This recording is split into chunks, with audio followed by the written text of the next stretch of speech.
Hello and welcome to Restoring the Soul, a podcast dedicated to helping you close the gap between what you believe and what you actually experience. I'm your producer, Brian Beatty. Thank you for listening. Now, how do you define strength? And does the phrase, "what doesn't kill you make you stronger," really true?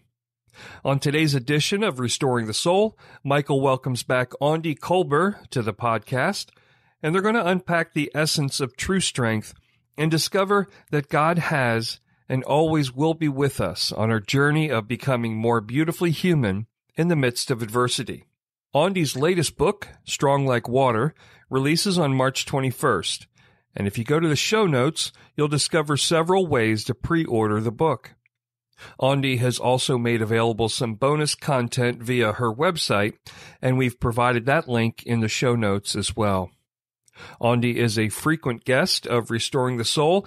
In fact, her Try Softer interview with Michael was the most downloaded podcast of ours to date. She's a licensed professional counselor from Castle Rock, Colorado, and her work has been featured on Relevant, CT Women, The Huffington Post, The Mudroom, Happy Sonship, and Circling the Story. We're always thrilled when Aundi can join us for the discussion, and you're in for a real treat today. So now, without any further delay, here's your host, Michael John Cusick. So, welcome to the Restoring the Soul podcast, my dear friend Aundi Kolber. Welcome back. Thank you so much for having me back. I'm excited to talk to you because it's been a minute, as they say. Last time you were here at our offices in Lakewood, Colorado, but we're catching up a little bit before I hit record. And the big news is you have a new book coming out in March of 23. Yes, I do. I have Strong Like Water coming out, and I'm so excited about this work and just excited to share a little bit more with you. Congratulations to you. It's not a small thing to write a book. That is so true. I know, you know, and I think it's a special thing when another author sort of kind of understands just the labor. It feels like, because I am a mother, I sometimes liken it to birth. Like it's like having a very long labor. And though they are different and distinct, there are similarities between my experiences of childbirth and my experiences of birthing books. Well, I've only been told, and I've also certainly been forbidden from Julianne to make any birthing labor kind of analogies. She said, it's just not fair for you to do so, but we'll trust that I understand something of what you're saying. Your writing is so personal and intimate, and you blend the spiritual and theological with a clinical and professional, and then a scientific aspect all together in such a rich way. And therefore, you're not just writing a book to get it out there to sell a book. You're actually writing your own story and what you have learned in life and what you do as you help people. So this is really Aundi out on paper. Would you say that's fair? Yeah, I think that is fair. And I feel very honored by those words because I think for me, it's definitely so much more than just creating a product. That this is something that my hope is that it's out of the overflow of my own journey, and not only my personal journey, but my work with clients, my research, my own blending of understanding various theories and wanting to bring them together in a way that they are more full and more whole when I hopefully bring them together. And I know for me, particularly as a trauma survivor, a lot of this is born from what I have needed to do in order to heal. And it's also been the work of, for my clients, figuring out how do I not just put this clunky sort of checklist on people, but how do I see people in the fullness of the image of God in them and attune to that, and then using the many tools that are available to us, the spectrum that God provides to us, sort of being able to have some flexibility to choose as it is helpful and as it is appropriate to create something new from all of those things. I love that, because I often say that when it comes to transformation, one size doesn't fit all. And that just as people go mad in idiosyncratic ways, people heal in idiosyncratic ways, although there are some commonalities. I want to talk about the book, but first, if we can look backwards a little bit, you've told me before that you're just kind of starstruck with the fact that maybe that's not the best word, because that can be presumed as like conceited. You've been dumbfounded on one level that Try Softer, your first book, has had as big of an impact as it has, and that it's kind of exceeded your expectations. Now, it didn't exceed my expectations because I had the privilege of endorsing it, and I just thought this book will change lives.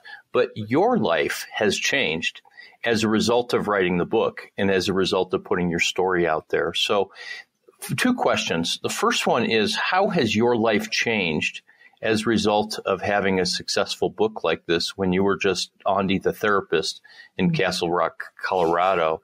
And the second question is, how has Try Softer changed people's lives? Because I know that as authors, we all have a hope for what will happen, but you've had the privilege of meeting people, getting emails, comments on social media, being on podcasts, and there's a lot of chatter about your book and its impact, which is why we give a copy to everybody that does an intensive at Restoring the Soul. We keep cases of them around. Wow. Well, thank you. Thank you so much. Just first for just the honor that you speak about me with and this work. It means so much. Yeah. I mean, first and foremost, I don't think I could have even have dreamed that sort of in publishing, they call it a tale. Like when your book comes out, and usually in the launch, you get sort of some excitement. And then a lot of times, which is okay, this is part of how it goes sometimes, that excitement wears down and, you might not sell a lot more books. And that doesn't mean that's not a good book. That's just sort of people's attention span sometimes only lasts so long. And what we've seen with Try Softer, my editor says that it has a very, very long tail, which means that it continues to sort of get in folks' hands at a rate that is, I do feel a little dumbfounded, like I think the last count that I heard was something like 75,000 copies sold, which frankly, for a person who was like, hey, I would just like to get these words on a paper and I just really want to create something that, for me, it was like, first and foremost, thinking of my younger self, and then ultimately, how could this serve other folks out of what I've learned? And so that whole piece, I feel profound gratitude to God, because it feels like, for me, what it has felt like is, in the story in the Bible where the boy comes with the loaves and the fishes, and then Jesus blesses that and he feeds a whole multitude. And I feel a little bit like that boy who brought something very real, very tangible. This is truly the fruit of my own education, healing, and journey. That is real. But there is no way in my humanness that really, for it to be multiplied, like for me, that just, I see God all over that, because it's so far beyond my capacity of what I could probably have even hoped.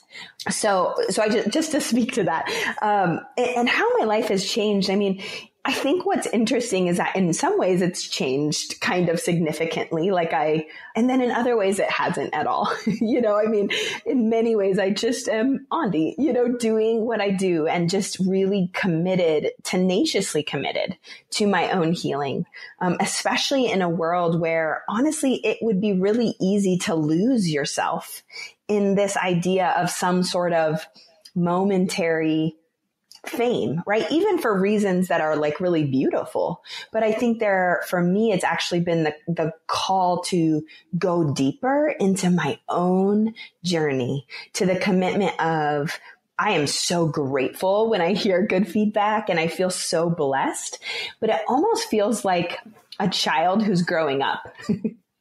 And I'm like, oh, look at you. Look at you're out there doing that thing. And it's still connected to me and it's still a part of me, but it's also like Trisofter's out there sort of like doing her own thing.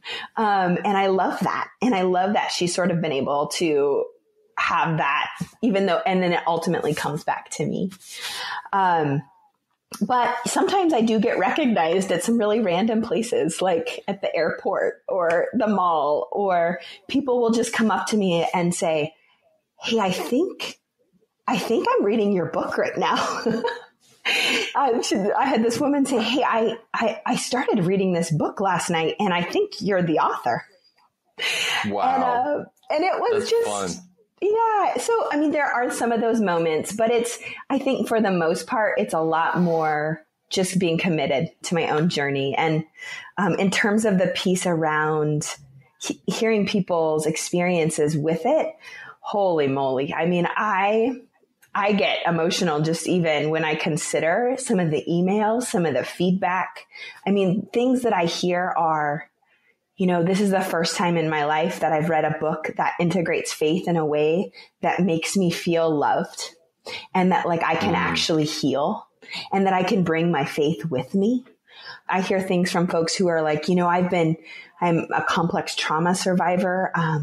I felt like I had to almost leave my faith so that I could heal. And what I'm learning about in this book, like helps me to know, just how valuable I am and tools that reinforce and strengthen my own healing. I mean, just some of the ones, there are times when I just sit at my computer and I just weep. Because it is a profound honor. It is to be even a small part of someone's journey as they partner with God in healing. And again, you have gone to seminary and you have a graduate degree and you're a voracious learner and self-studier.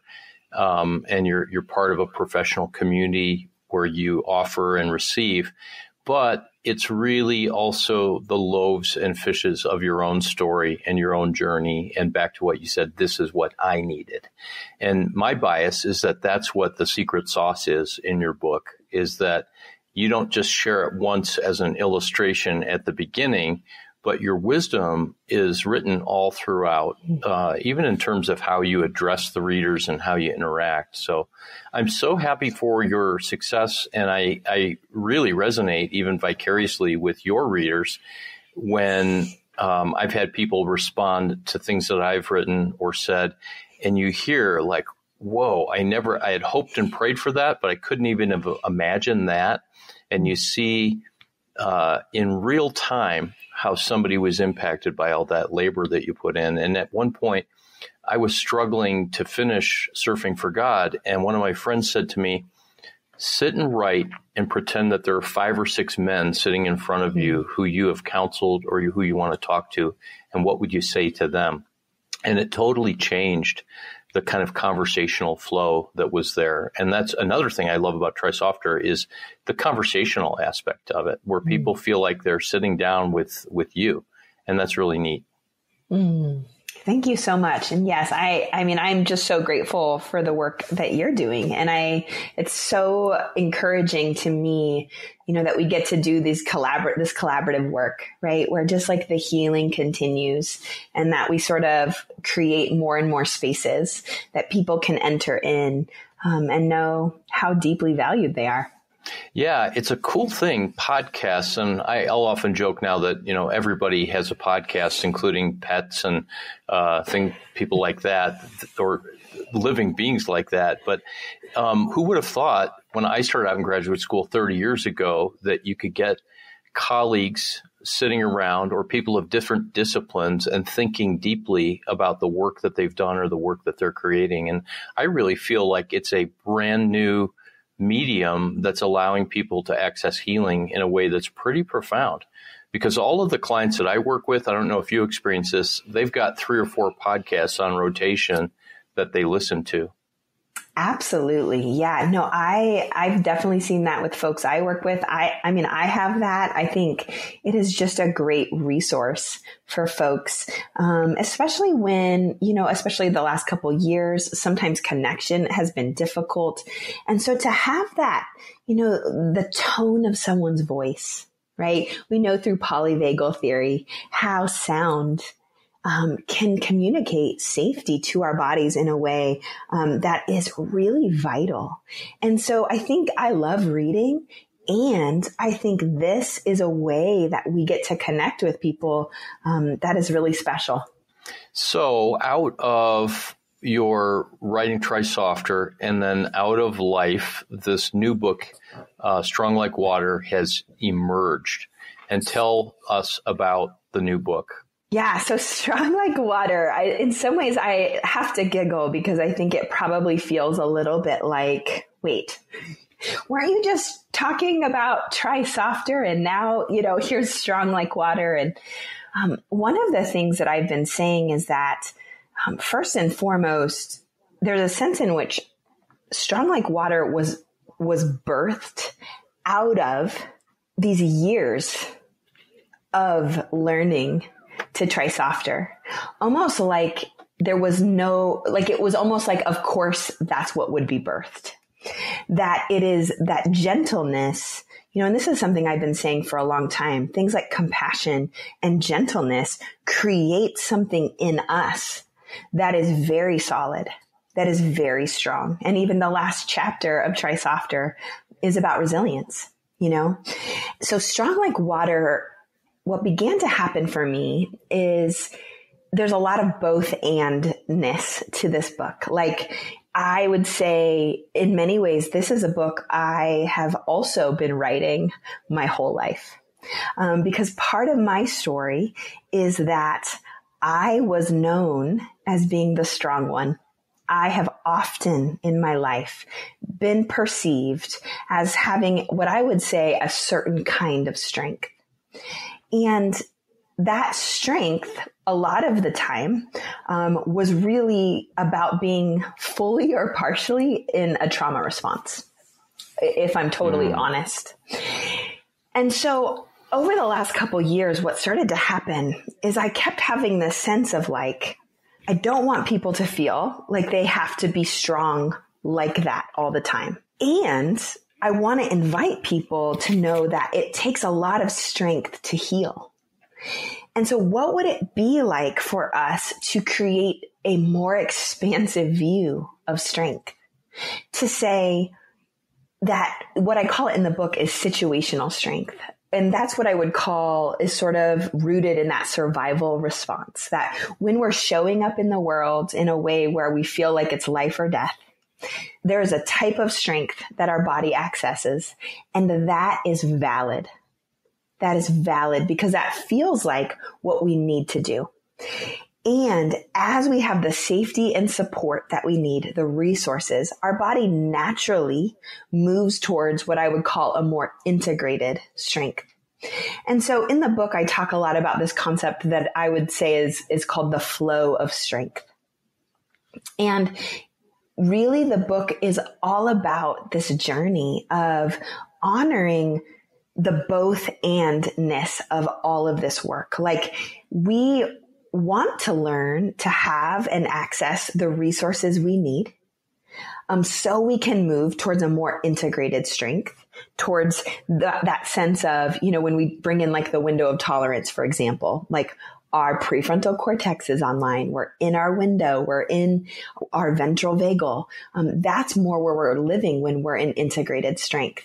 But what I have found is a lot of folks shame themselves for the times that they are experiencing triggers or trauma responses or anything that feels connected to not being fully integrated. And so my hope is that there's a sense in which this is both sort of a map and sort of a way to learn how do we come back to ourselves and access safety again and again so that we can honor how we've shown up in the world and continue to live in a more integrated way. There's a lot there. So with that, shift to the metaphor for a minute, because as you were talking and you talked about a more expansive view of strength, I was thinking about water as ice, steam, and liquid, and the molecular structure. And so how is water strong? I'm sure that you unpack that in the book. I do. Yeah. So one of the reasons that I love the metaphor of water is that water can be adaptive based off of different circumstances, right? So it could be steam, or it could be ice, it could be a solid, or it could be liquid. And not only that, but water can be really small or water can be really big. Water is tenacious. It can get around things in ways that through the tiniest like tiny little crack, water can get through. Like there is a sense in which water is like, yes, it's like water is so able to adapt to so many different circumstances. And there's a sense in which I see that in us. I believe God designed us in the goodness of God. Is that our body, as we perceive the level of safety that exists, we will adapt like water. And that's where that flow of strength comes in. That is, as our body perceives like, oh, this is not safe. Like the best thing for me to do is to be in situational strength. Like that is a gift. That is a gift because that allows us to continue to survive. And it's also important to help our bodies that as we're able to learn when those processes are over, right? Like, oh, that trauma has actually ended. So as we have the resources to learn that, this is also part of strength. And so receiving care, receiving the ability to, what I talk about in the book is the phrase compassionate resourcing. And so that's what I would say is a big difference between Try Softer and Strong Like Water. I definitely touch on this in Try Softer, but in Strong Like Water, I really try to equip folks with even more ideas to sort of leverage areas of their life or areas of their experience that they can begin to connect with through the lens of safety to help them move along that flow of strength in the ways that they need. And without that safety, then the strength will either diminish or disappear, or it will escalate and take over, fight or flight, or freeze or faint. That's exactly it. What you're naming, that it's all based on our ability and our body's inherent ability. In the book, I pull on a lot of like polyvagal theory. We use a lot, again, of the window of tolerance language to tie this to the flow of strength. Understanding, again, that, for so many folks, right? Like we are taught to just shame ourselves if we're not showing up in the world in a certain way. But what if we could get curious and we could say, oh, my reaction to this moment is about the way my body is perceiving this. So what do I need? And what do I have access to? And what is available to me that would allow me then to actually show up in the ways that I want? And that curiosity shifts us. And compassion is such a part of that resource, because if so often we lead with shame. So if we can soften that a little bit and recognize like, oh no, this is my body communicating something to me, and that is valid. As we're talking about strength and these different places of strength coming from a place of safety, give a couple examples of how you help people to feel safe in the moment. You talked about earlier in the conversation just vocal tone and voice, but what are some different ways before people read the book, that they can be thinking about feeling safe or unsafe? Mm-hmm, mm-hmm. Yeah. So just as a reminder, in case folks don't know this, polyvagal talks about this concept of neuroception. So neuroception is essentially our body's autonomic surveillance system. So this is this idea that even when we're not aware of it, our body is constantly scanning for safety or threat.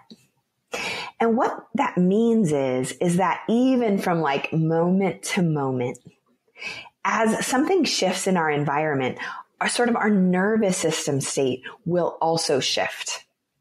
Now, as we become aware of that, it can shift into what would be called, like, we're perceiving it. We're aware of it. But many of us, especially trauma survivors, go through much of our life having these huge shifts in our experience. And we don't even know that it's maybe happening. There's no language. Folks haven't been taught this, right? And so they don't realize that, like when someone walked in that room and they looked at me that way and my body is starting to tense up, that's related to neuroception. Even like if a door, perhaps, like, let's say you're in a counseling session. I've had this with clients that I've worked with, where it's like they want to make sure that the door is locked, because for them that sort of is a cue for safety, and them not knowing that the door is locked because in the past in their life, an unlocked door has led to something unsafe. It was important for them to know that. And so all of these things are this information our body is bringing in.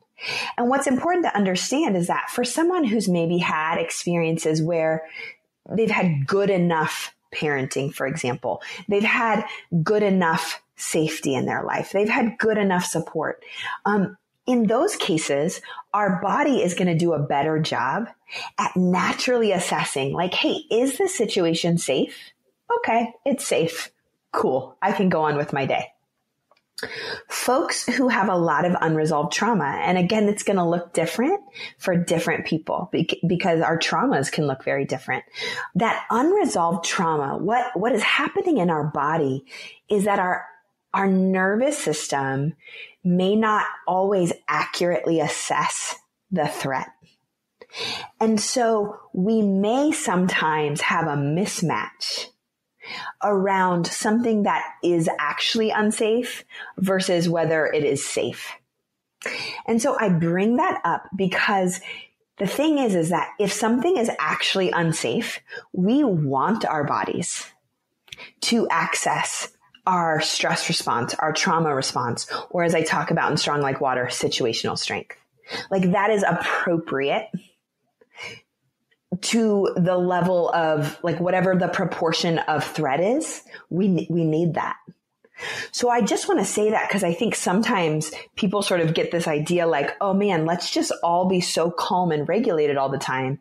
And while there's value to that, we want to be able to react when there's threat.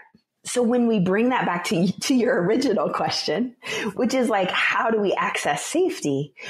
This is where it's important to understand that if we are experiencing a mismatch, meaning a situation for all intents and purposes is fairly safe, but we ourselves don't feel safe. This is where we have the potential to build in safety. I love that. So Dr. Arielle Schwartz, she talks about resources as anything that communicates safety to our body in the present moment. So if folks have followed my work, I talk about things like, for example, grounding, which is using our five senses to really come into the present moment. It's also a form of sort of orienting ourselves in the moment. Both of those are really like wonderful body-centered ways that are very accessible to help our body sort of get a little bit more in alignment with like what's happening in this moment. One of the things for folks who've maybe done EMDR therapy or have done other types of body-centered work, I talk a lot in Strong Like Water about what it means to build a resource. So using Dr. Schwartz's definition, it's kind of thinking like, where in my life have I felt safety? But also, where in my life maybe have I felt cared for? Or where is the last time I felt capable? Or where is the last time that I was able to complete something that was challenging? Or where was the last time that I set a boundary and I was proud of that? All of these examples, right, are these sort of, Deb Dana calls them sort of like glimmers, micro moments, where in our nervous system, we have access to something, that sort of window of tolerance, ventral vagal energy, where as we learn to honor our body and listen to the information, we can begin to say, oh, I'm noticing that I definitely have a foot in situational strength. It's a very solid foot. So what's available to me in this moment? Maybe it's just a phone call to someone that I really trust. Maybe that's the most accessible.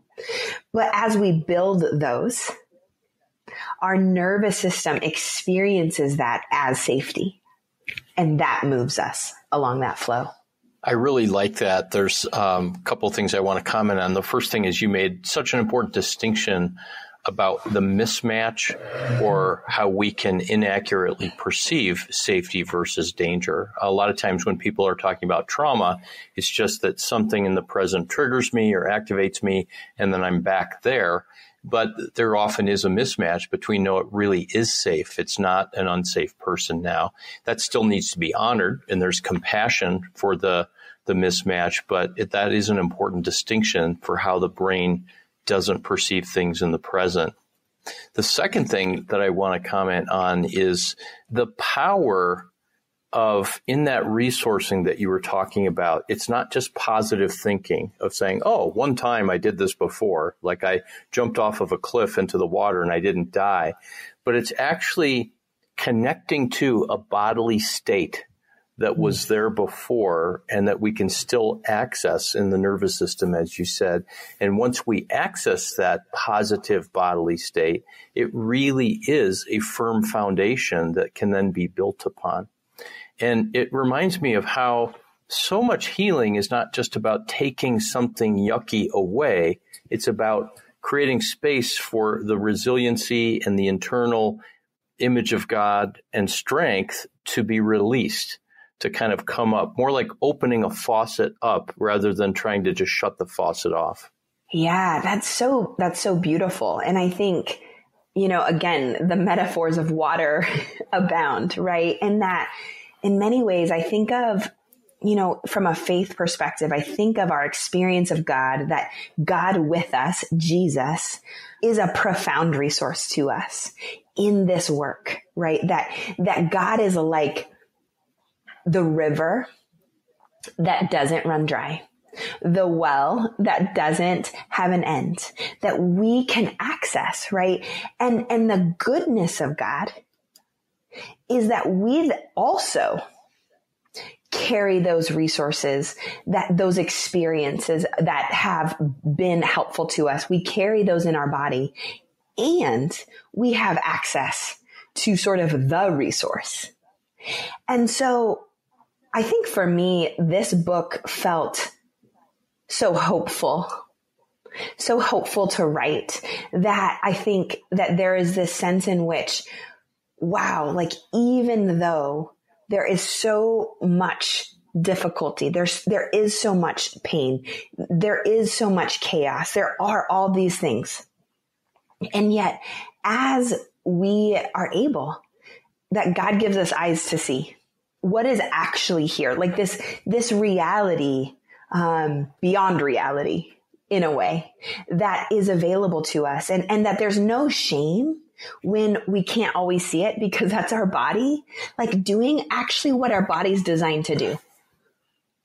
And then as we come into safety, that shifts that experience. This may be super obvious to you, but I think something just clicked in my mind. That Try Softer was really a book about integrating and integrated vulnerability, and Strong Like Water sounds like it's about integrated strength. Mm-hmm. Yeah. I mean, I think absolutely. Like, I think ultimately, on the flow of strength, that's sort of one side of it is moving towards that. And I think what I would say is that it's about living in that flow. So like recognizing that I don't think it's super possible to spend all of our time in integrated strength. Like I would like to. And yet I think it's about the mercy of God in the flow of our life, that there's never a time that we are not loved in that flow, and that we are moving towards that place of integrated strength. And yet we're held in that whole journey.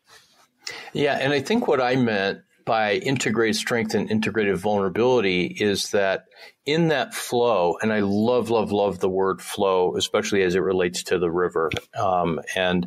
Psalm 46, for example, we'll all quote, "Be still and know that I'm God." But it's in the context of this, there is a river that flows that makes glad the city of God. And it's not talking about Jerusalem, because Jerusalem didn't have a river. It's talking about the river within, the river of life. But the integrated strength in my mind is that I can have situational strength, but I can also be profoundly, heroically strong by choosing to be vulnerable. And to choose situationally to not have to step up and volunteer to lead this committee that I'm on, because that's going to exhaust me. Situationally, that I can choose to do self-care, that I can choose to identify the mismatch that you talked about, and to pause and to find safety within. And for those of us that know, that have come through trauma, sometimes that kind of positioning ourselves is like rolling a boulder up a hill to be that vulnerable. So integrated strength is the strong and the weak, the infinite and the finite, the limited and the unlimited. And then integrated softness is in the same way that you can lead an organization, you can be a trauma surgeon, you could be president of the United States, you could be a first responder with an AR-15, and you could be vulnerable and presumably in some way still be compassionate, patient, kind, gentle, and yet have that kind of fierce strength. That it's not just a black or white, all or nothing way of defining things. Yes, I love that. And thank you for unpacking that, because yes, that's absolutely sort of my heart and my vision for this book, is to honor the fullness of our fierceness and our softness. Like, I didn't lose what we talked about in Try Softer. I brought it with me. Right. That it is actually deeply, deeply intertwined into the work of Strong Like Water is the ability to be soft. Again, with the metaphor, like water is soft. It can be soft. It can also be very fierce, which is why for me, I mean, I love this metaphor so much. I mean, I'm sure other folks might get tired of it, but for me, I've been talking about it for a couple years now, and I don't see that, myself getting tired of that anytime soon, just because it's so life-giving to be able to recognize how much it applies to us, that if real strength was about being this armored up person, this sort of, if you think about it like the ice, right? If ice was the only state available to water, sure, in a few situations that could be seen as being really strong, but it would break very easy. It's not flexible. It cannot adjust. It cannot adapt, and that the invitation, when I think about Jesus, like, I have come that they may have life and have it to the full. And as I wrote this book, I wrote in that direction, right? That this is the work of bringing the fullness of our stories. This is the work of not leaving the pain that we've experienced, not dismissing it, not minimizing it, but bringing it and honoring it. And through the way our body is designed to metabolize pain, that as the parts that need to be sort of let go, they will let go. But the gold will come too. And I think that was important for me, partly in my own life, that this has been my own journey of learning to integrate. One of the chapters later in the book, I talk about this. I have an experience where I was actually inducted into the Hall of Fame for my high school basketball a couple years ago. And basketball, I talk about a few times in the book, but it's a huge part of my story. And it's a big part of what helped me survive my childhood. And I'm so grateful for that. But for many years, I was almost afraid of this fierce part of myself because I felt like I didn't quite know what to do with her. And so I sort of felt like I had to disconnect from it. And obviously we can't disconnect for me, this fierceness represents, anger and healthy anger and the ability to advocate on your own behalf, things like that. And so this journey of learning to partner with this part of myself who carried a lot of pain, carried a lot of hardship for me on my behalf, that as I learned to resource her with compassionate attention and compassionate resourcing, became, in the language of like Allison Cook and Kimberly Miller, she became an ally to me. She is an ally to me. I partner with the fierceness of myself. And in Try Softer, harnessing and learning and tending that compassion itself.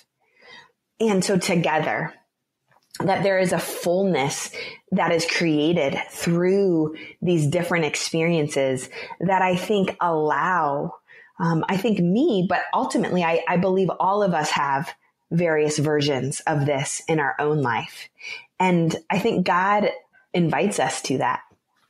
You just mentioned Kimberly and Allison, and they've been guests on the podcast, and we've discussed their work and use IFS and their Boundaries for the Soul material here at Restoring the Soul. Can you talk a little bit about, even though this may not be a direct subject in either of the books, but I know this is kind of how you do life and your work, how we can find safety in addressing our internal parts and younger parts in particular, as you talked about? Like, what might that look like for someone who finds himself getting angry a lot at the grocery store? And as you're talking with them as a therapist, you realize that they don't feel safe inside in a lot of ways. Mm-hmm.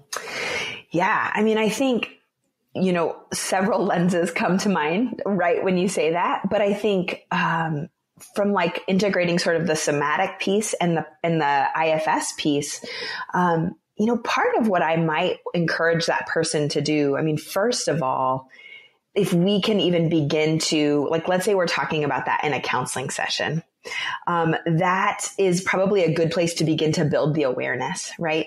Because it's possible that, like, when they're in the grocery store, they may be so, in IFS language, blended with that part. They may not even have the capacity to lead that part to, or in the language I use in Strong Like Water, like they may not have the ability to compassionately resource themselves yet. The more significantly they are, they're outside of their window of tolerance, basically. So what I would say is that first and foremost, if you can begin to build that awareness, I think that's really helpful and really important. So I would, if let's say this is someone who I'm working with, part of what I might begin to do with them is talk through, what's coming up for you in this moment, like as you're thinking about the grocery store. So let's say they say, oh, wow, my chest is really, really tight. and I'm noticing some heat in my face. And then they may be able to recognize, oh, that's the part. That's my anger. Okay, so here we are. Hello, anger. Like, it's good to see you, you know?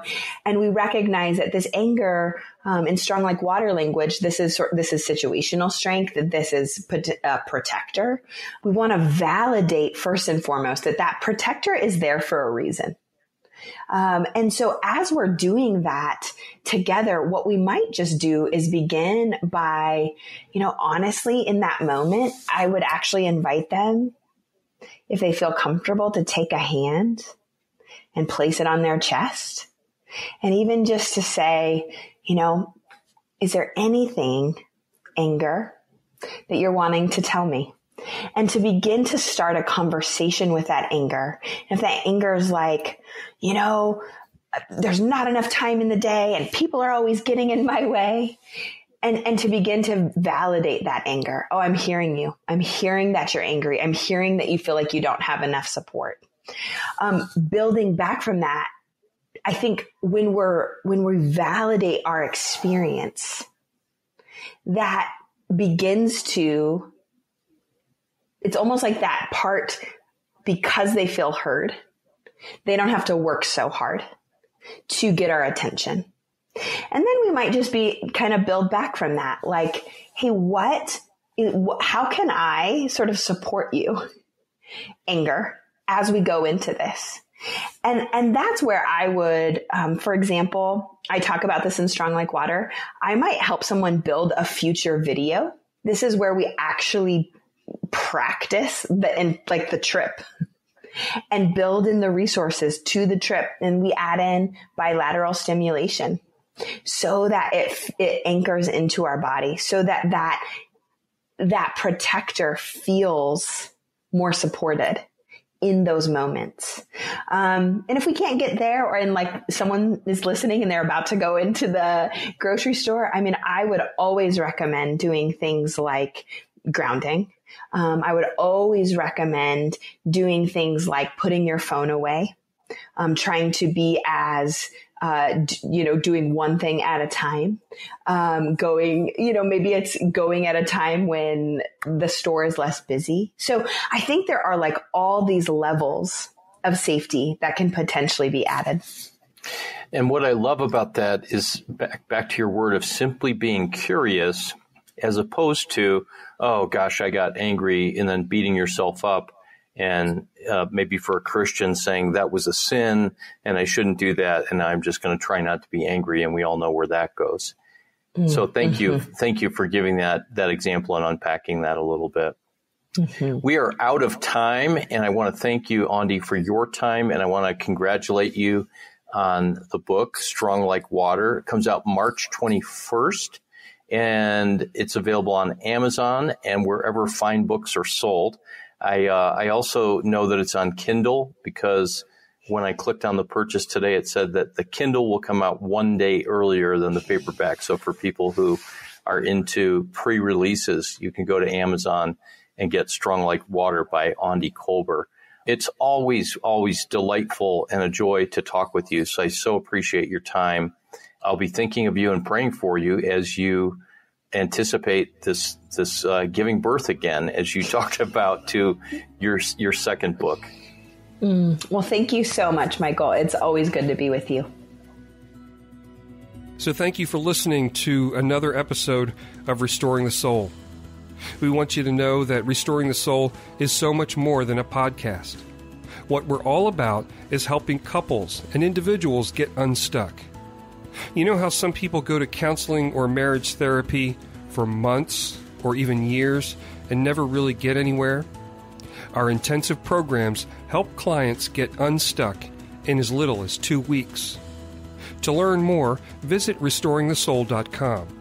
That's restoringthesoul.com.